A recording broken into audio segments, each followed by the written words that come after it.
Pozdravljeni, sem Damjan Boh Režita in vam želim en lep dan v Portorožu. Najbolj sem si zapomnila case od Coca-Cole. Pač velik brand, globalen brand, zelo so uspešni in lahko tako zelo optimistično govorijo o svojem napredku, o svojih uspehih. Zdaj, koliko nam to koristi v Sloveniji, je pa težko aplicirati, ker smo tako majhen trg na Slovenijo, pa pač pri nas toliko uspešnega brenda pač žal nimamo.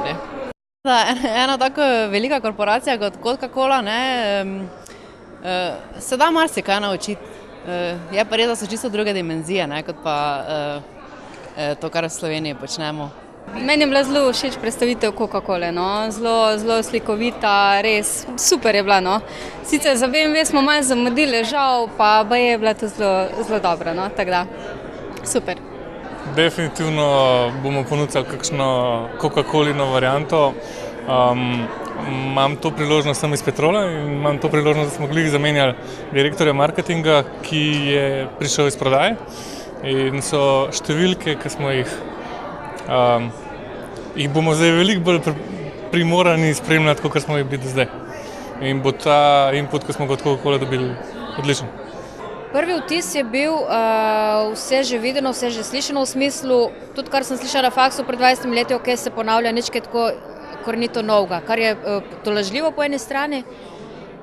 Po drugi pa vidiš, da prihaja ta val emocij, ki so pomembne v poslu, pa kot so predavatelji večkrat rekli, če bom iskren, če bi bil iskren, če povem po pravici. Tako da se mi je zdelo, da prihaja ta neka nova pozitivna čustva oziroma emocije na plan, kar mi je bilo v redu. Torej, v A-banki lahko potrdim, da trženje oziroma naša služba pridobiva na vrednosti v podjetjih in nekako se mora tudi izkazati in dokazati, da lahko aktivno participira k rasti in k dobičku podjetja. V bistvu bi se postavila v napačno vlogo, če bi se upala ocenjevati vse slovenske tržnike. Sigurna sem, da so dobri in slabi primeri, ampak mislim, da v splošnem mislim, da že sama udeležba na tej konferenci pokaže, da smo radovedni. Tako.